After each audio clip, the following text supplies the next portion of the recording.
Hernia, குடல் இறக்கம், இந்த பிரச்சனைக்கு அறுவை சிகிச்சை மட்டும்தான் தீர்வா?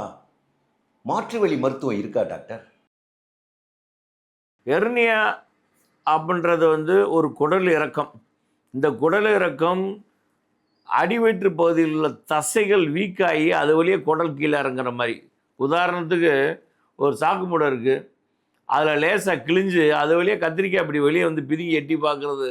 இதை எப்படி நம்ம வாயை வச்சு ஊதி அதை அடைக்க முடியாதோ, திரும்ப உள்ளே தள்ளி அதை இன்னொரு சாக்கு வச்சு தைக்கிற மாதிரி அறுவை சிகிச்சை 100% அவசியம். டாக்டர், குடல் இறக்கம் ஏற்பட என்ன காரணம்? குடல் இறக்கத்துக்கான காரணங்கள் மெயினாக ஒருத்தரோட அடிவயிற்று பகுதியில் தசைகள் பலகீனமாகிறது ஒன்று. அடுத்து அவங்களுக்கு இருமல், அதாவது காச நோய் இல்லை ஆஸ்மா, இந்த மாதிரி இருமல் ஆகிறதுனால அடிவயிற்றில் ப்ரெஷர் அதிகமாகி அப்படி இருமும்போது அந்த ப்ரெஷர் அதிகமாகி ஹெர்னியா வரும். அடுத்து அப்பண்டிக்ஸ்னு சில ஆப்ரேஷன் ஓப்பன் பண்ணி பண்ணும்போது சில நரம்புகள் பாதிக்கப்படும் போது அந்த இடத்துல இருக்க தசைகள் வீக்கமாகிறதுனால வரலாம். உடல் பருமன் உள்ளவங்களுக்கும் வர வாய்ப்பு இருக்குது. இதுதான் ஹெர்னியா வர்றதுக்கு காரணம். டாக்டர், ஒரு குழந்தையினுடைய குடல் வளர்ச்சியை பற்றி நம்ம எப்படி புரிஞ்சுக்கலாம்? ஒரு குழந்தை பசி எடுத்தாலே அந்த ஹெல்த்து நல்லா இருக்குன்னு அர்த்தம். பசி, இந்த பசின்றது என்னென்னா ஒரு குடலோட சத்தம்தான் பசி. குடல் எனக்கு உணவு வேணும் அப்படின்னு அதை நம்ம கூட பேசுது. அதே என்ன அர்த்தம்னா அது நான் நல்லா இருக்கேன், எனக்கு கொடு, வேலை கொடுன்னு சொல்லுது. அதனால் பசி இருந்தாலே ஒரு மனிதன் ஆரோக்கியமான மனிதன். அதே மாதிரி நல்லா பசித்து நல்ல மோஷன் போய் வந்தாலே ஒரு குழந்தை மிக ஆரோக்கியமாக செயல்படுதுன்னு அர்த்தம்.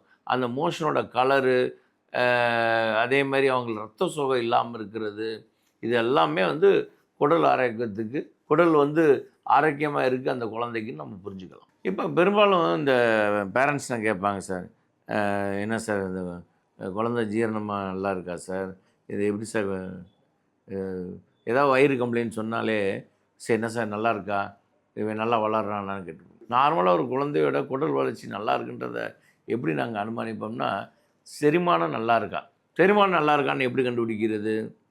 அது வாமிட் இல்லாமல், வயிறு ஊதாமல், கீழே போயிட்டு மோஷன் சீராக போயிட்டாலே அது ஏறக்குறைய 100% அது ஃபங்க்ஷனிங்காக இருக்குன்னு அர்த்தம்.